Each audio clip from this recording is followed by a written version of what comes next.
Hey everyone, today's video is going to be kind of another rant video, but also kind of serious at the same time. I know I sound like a broken record lately, but please pardon the air conditioner. It's 32 degrees right now and it's 10:30 at night, so it's ridiculously hot. I need it, otherwise I'll just melt. Anyway, this video is going to be an elaboration of something that I touched on Instagram probably about just over a week ago, and it has something pertaining to elitism within the Gothic subculture. But before I start talking you through my experience with this, I'm just going to define the word subculture because it has something to do with why elitism honestly should not exist at all, and especially not within subcultures.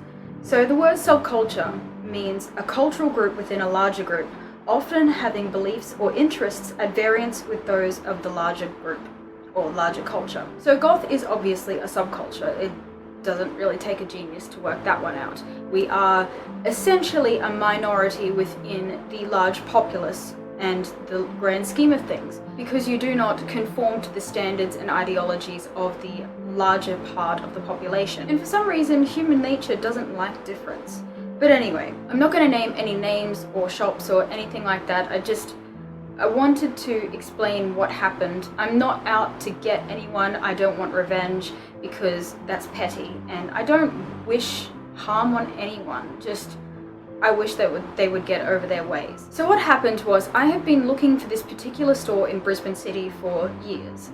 It is really hard to find because there's no signs about where to go. It's almost like an exclusive club to get to. So naturally, when I found it, I was very excited. Not because it was an exclusive club, but because I finally found this store that a lot of people had been talking about as the Goth haven of Brisbane. I was naturally very, very excited as I walked up the stairs into this store. There was cabinets of alchemy jewelry everywhere. I love alchemy, it's my favorite jewelry brand, and it was everywhere. All the styles I'd never even seen before or were discontinued years ago. Alchemy homewares, which are really hard to get a hold of. I was in heaven, and then I turned around the corner and there was just black clothes everywhere. It was amazing. New Rock shoes, demonias, everything. I was like a kid in a candy store at this point, so I was wandering around going, oh my god, I love this, love this, love this. So I went over to the wall of New Rocks because I have been wanting another pair of New Rocks, and they don't carry many vegan styles. So being that they are a supplier of New Rock, I asked her, do you stock any of the vegan styles? And she just kind of looked at me for a moment and then said, why would you want vegan? And I said, well, I don't really want to buy leather. And I didn't want to, go into that whole spiel of I'm vegan and all that stuff. But she kind of looked at me really strange at this point. Like, it was not even like a confused strange. It was like a, ew, get away from me kind of strange. She then said, New Rock shoes aren't New Rock if they're vegan. I was just like, okay, it's clearly made by New Rock, so that is a bit of a fallacy. But from there, I didn't say anything back or make any facial expressions. I didn't want to be rude. I wasn't getting a nice vibe off her, but I didn't want to give it back. So I just let her live with that fallacy, and I walked over to the clothes and I found a Christian Death shirt. I've been wanting a Christian Death shirt for probably like the last 4 years, since my last one doesn't fit me anymore and it's just run into the ground now. It was a size XL and it's falling to pieces. I can't do anything with it, no DIYs, nothing. So I found the exact same style of Christian Death t-shirt, the one that I want, and I picked it out of the shelves, but it was a size medium men's. And she walked over and said, oh, that'll fit you fine. And I said, I don't know, because Gildan t-shirts, I'm usually extra small to small in the men's. And she said, honey, you're not that small. I don't know, I didn't say anything back because I was kind of dumbfounded at that moment. I don't know. I was actually really hurt. The part that probably affected me the worst, like gave me the worst taste in my mouth, was my daughter had walked off to the figurines wall and she picked up an Elvira doll because she loves Elvira. She doesn't know any of the shows that Elvira's been in, but she loves the look of Elvira. But anyway, my daughter walked up to me and said, look, mummy, I love Elvira. And I said, oh, it's a really nice doll. Would you like that for Christmas? And she said, yeah. And I said, well, we'll talk to Santa about that. When my daughter went to go put that back on the shelf, I turned to the woman who was in the shop. There was only one staff member. I turned to her and I said, "She's a bit of a baby bat." And she scoffed and then said, "Ugh, I hate that." At this point, my partner was still in the change room and I had my daughter quite close to me. I didn't want her near this cold-hearted lady. So I was, I had my arms around her shoulders because my daughter's quite tall. So anyway, I looked at this dress. I really, really wanted this dress. It was an old run of Spin Doctor from about 3 years ago. I don't actually own the style. So I was looking at it. It was a size small. I'm usually a size small in Spin Doctor because they run quite large. Like, I can fit their extra smalls, which I can't fit an extra small in anything. The lady walks over to me and then says, "You're not going to fit in that, you're a bit big." She then told me that, "No, you look more like a medium or a large.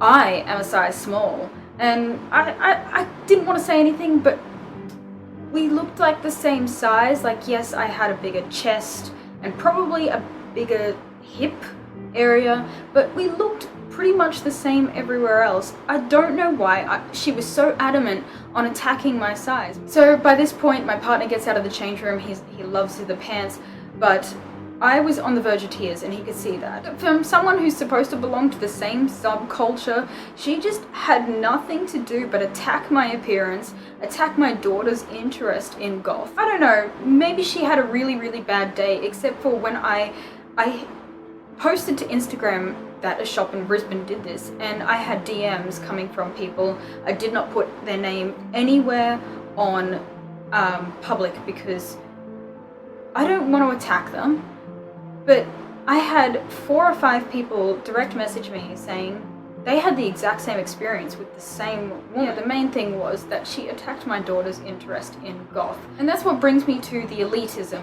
within goth. I have never experienced it ever before this day.